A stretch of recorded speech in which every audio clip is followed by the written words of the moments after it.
Hey, some of you may be like me. I was in search of the perfect platform for my podcast and stumbled across Anchor by listening to my sister's podcast. If you haven't heard about Anchor, it's the easiest way to make a podcast. Let me tell you more about it. First of all, it's free. Yes, free. They have creation tools that allow you to record and edit your podcast right from your phone or computer. Anchor will also distribute your podcast for you. So you don't have to deal with getting connected to Spotify, Apple Podcasts, and many more because Anchor does it for you. You can also make money from your podcast with no minimum listenership. Anchor has everything you need to make a podcast in one place. How convenient. Download the free Anchor app or go to anchor.fm to get started. Trust me, you will not be sorry. Welcome to another episode of An Intimate Conversation with Women of Color. I am your host, Deneen L. Garrett, and today's guest I'm excited about because I met her on Twitter. So shout out to the power of social media and Twitter in particular. Her name is Kristina Thomas, and on Twitter it's KT. She is a mother, healer, and entrepreneur. KT, Kristina, tell us more about you. So first of all, I want to say thank you for having me on your platform. It means the world to me, especially because I am a woman of color. So again, thank you so much. My name is Kristina Thomas. As you guys already know, I am a healer. So I perform services, and the services that I do is Reiki. And Reiki, if you guys are not aware of Reiki deals with the energy within you. And to harness that energy, we utilize crystals. Each chakra holds crystal stones. And so each chakra, depending on the chakra that you need to balance, we use a stone to enhance that energy, to align it. We transmute that negative energy that you've been feeling all in your mind, your body, your soul, and your spirit. And we transmute it, we get rid of it, and we apply the greatness and the glory to your life. And that's what we do in Reiki services. I also offer soul to soul journey. So I tell you what your soul wants you to know. We tap into your soul healing. We get into that soul healing because, as you guys already know, being a healer, I had to heal myself first. So also being a mother, I suffer from childhood trauma, things that I've been through in my past. So I am also healing. So it's just exciting to provide these services to others that actually need that help, to let them know that I am with you, I stand with you, I'm walking with you. Those services vary from a lot of spiritual things because I am a healer and we practice a lot of spiritual things. One of them is the egg spiritual cleanse. So we have Reiki, we have soul journey, we have the egg spiritual cleanse, and what that consists of, you can either be in person with me or we can do it virtually. It requires you to get a egg. You do not have to boil it. It's just a raw egg. You sit it out 2 hours before our actual session. And once the session occurs, it's like you're basically getting rid of all these evil spirits and evil things that have been attached to you for years, whether it's been through bad relationships or friendships that you no longer utilize or have in your life, or family members that you've been through, whatever is attached to you that is negative and cannot go with you to the next step. Okay, because we all have next steps in our lives that we have to partake in. We get rid of that. We transmute it with the egg spiritual cleanse. So we offer a variety of services that can help heal your mind, your body, your soul, your spirit, and they are found on our website. I am a mother, as you stated before. I have a 13-year-old daughter. She is homeschooled. I am so happy to say that my daughter is homeschooled. She's been homeschooled for 3 years now, and this is her last year in junior high school. So I'm super, super excited for that, and to actually take this transition from junior high school to high school is going to be a big transition for me because she's my only daughter, my only child. So it's a big transition. And I am an entrepreneur as well. I am a soap maker. I love creating soap. We do natural soaps. So I also take care of the skin. I love the skin products. About 3-4 years ago, I suffered from psoriasis. I didn't know I had it until I was in a really bad place in my life 4 years ago. And I was stressed to the max. And I started scratching my skin, and it started growing on my skin. So now I know that I have psoriasis. So I started paying attention to the soaps that I was using and noticing that almost every soap brand out here uses fragrance essential oils in the actual soap. And the reason is because a lot of us, we go for the smells. I know when I'm going soap shopping, I pick up a soap bar, and if it smells really good, I'm going to pick it up because that's the way I want my body to smell. I don't even necessarily look at the ingredients. So now that I am a soap maker and I have been dealing with the skin, I always look at the back of the ingredients. And if the ingredient states that it uses fragrant oils, then I put it down automatically. Fragrant oils are harmful to the skin. And sometimes we don't notice the things that we use are harmful right away because it has a long-term effect on your skin or your body. As time goes on, you'll start to see. So I transitioned into creating soap, and it's been literally one of the best things in the world that I've actually picked up because I'm doing something that I love. I've had over a dozen clients with my soap business. I also help other businesses around the world and universe start their businesses. So they can come to me, ask me any questions about business. I'm really big on marketing and promoting. So on the social media platforms, I am marketing, promoting my business. I'm also showing different sides of me as I'm in my entrepreneur business and the entrepreneur journey that I'm taking, because people would like to see the real you.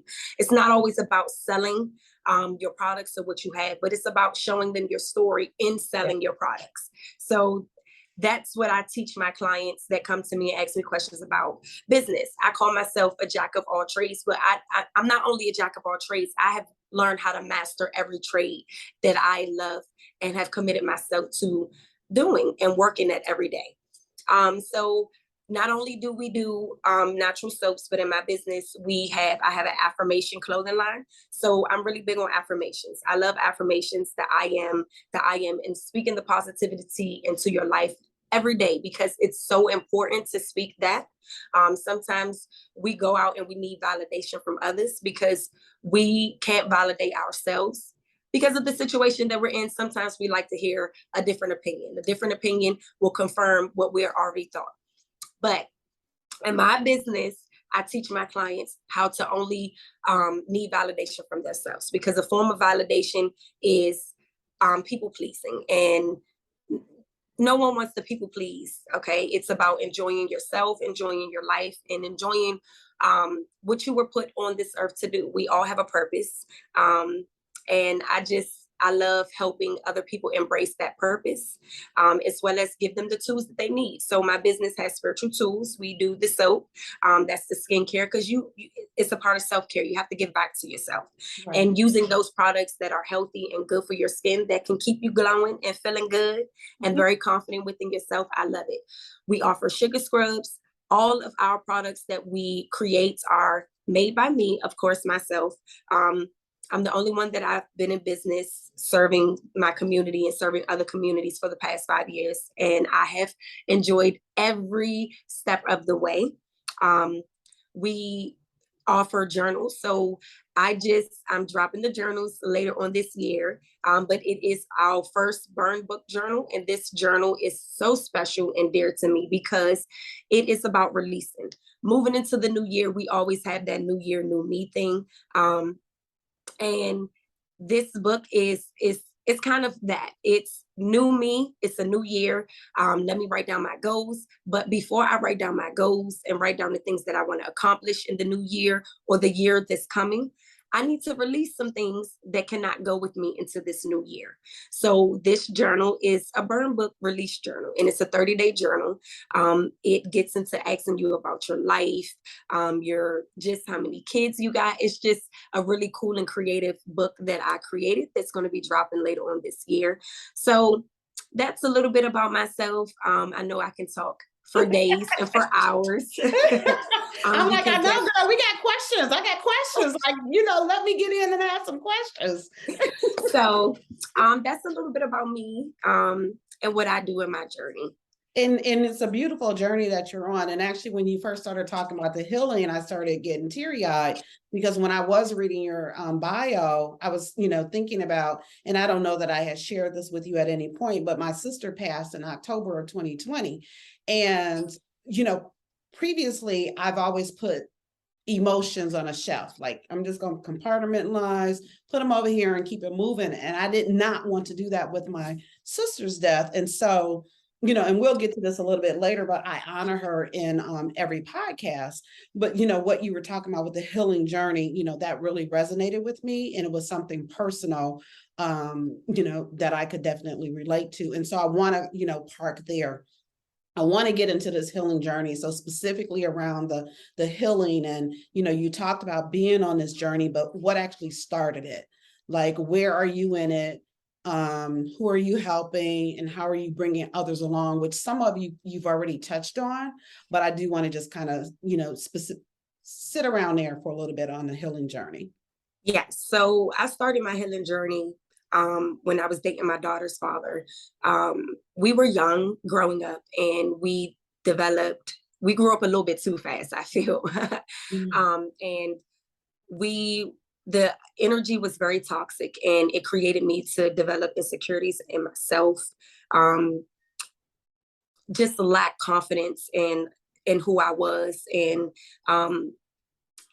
I just was doing really, really bad at that time, and understanding that I'm carrying so much, feeling unloved from not only my partner, but from my family, and sometimes my friends, because I was going through things within my own self. I didn't want to sometimes reach out to my friends. However, in that process, I told myself that I can't keep sitting like this, because I felt stuck. Didn't want to get up and get a job.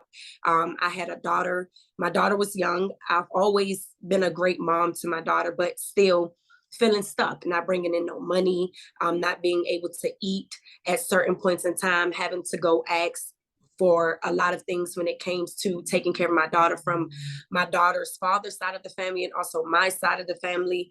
It was just a rough time for me. So it was individuals that came into my life that taught me about healing, showed me a different side of healing from the things that I needed to heal from. I started getting into reading spiritual books. And this happened in the year of 2015. 2015 is when I was going through rough patches and things like that, feeling very stuck. And then I had a wonderful person come into my life and teach me about healing and different things. So I started ordering books. I started getting into the crystals. And then I came across other people that were also into healing. Now, don't get me wrong, in this healing journey, there has been a lot of trauma too within other people that have been healing and have been in the spiritual journey. So I had to disconnect from a lot of people who I thought were here to help me learn another way to heal.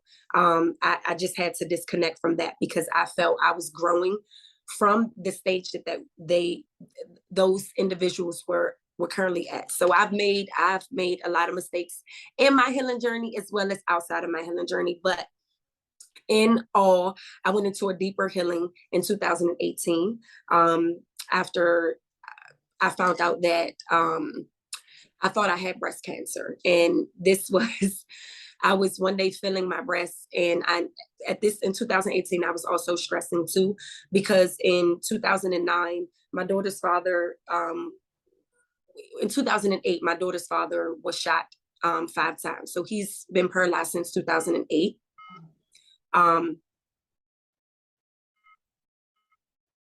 One second, I'm sorry, I'm getting a call. So he's been paralyzed. I do apologize. He's been paralyzed since 2008, and we had our daughter in 2008. So it's already been a lot of pressure on me coming into the relationship, raising a child, and having a partner that was paralyzed from waist down. He still can't feel his legs from waist down. So that also had to do with a lot of my healing, deciding to heal from those things. In 2018, I went into a deeper healing because the relationship between us got physical. It started becoming a little abusive, where I'm not going to sit here and say that I didn't put my hands back on him, because I did. It got physical between both of us. And at that point, I knew that we had to come to an end. And today we are really great friends. We love each other to death. But he also helped me in this healing journey. So he was a little further than I was in the healing journey before we started getting physical and going through all our it's a lot, a lot of situations, but in all, I went into a deeper healing in 2018, but I came into healing in 2015. 2018, I went into a deeper healing, and now in 2020, I definitely went into a more deeper healing where I can literally see and speak to the dead, and I'm not afraid to talk about it. I'm not afraid to really journey into it. It gets a little weird when it comes to a lot of people believing, but it's not whether you believe it or not. It's just believing in yourself and believing in your intuition and listening to my guides and things that they're directing me to do in my life. And at 2020, I can say that I'm still in my healing journey. Healing is every day. It's an everyday thing. But it has been a journey in this healing process. It has been since 2018. We're now in 2020. And when I lost my father, I just started looking at things differently, really looking at the world for what it was and not allowing, not carrying the world on my shoulders, because I'm a healer. I'm also an empath, and I cry for every little thing. I'm a sensitive little bug, and I love it. And so because of that, there were boundaries. So in 2022, I finally got some backbone, I can say that, and started implementing healthy boundaries with helping my mother, because my mother, a lot of my childhood trauma comes from my mom and my dad, going through situations with my mom and my dad. So that was, and losing my father this year, I really had to get into really healing, honestly, healing from things that I went through with both my mom and parents growing up with them, and releasing and letting it go, and accepting that I just have my mom. And, my dad is not with us in the physical form, but he is with us in the spiritual form, and he's always walking with me. And it was a hard transition. And it's been the roughest transition that I've ever had to go through in my entire life. But I just really, really, yeah, that's just really honestly been my healing journey, healing from the things in my life that has made me feel low at some point in time. And I'm talking about really low. So. Yeah, I think you had tweeted something before, and I think you might have been asking about relationships and whatnot. And I lost my father when I was 12, and that definitely shaped relationships for me. And so, I fully understand. I was very close to my dad. And so for you, it's very recent. You're just a few months in. So, I'm definitely, thinking about you and sending you light and love on this part of your healing journey. But you mentioned a practice with eggs, and why is the egg, or how is the egg significant in that? Like, why an egg? Why a raw egg? The egg is, when we think about fertility, we think. Uh-oh.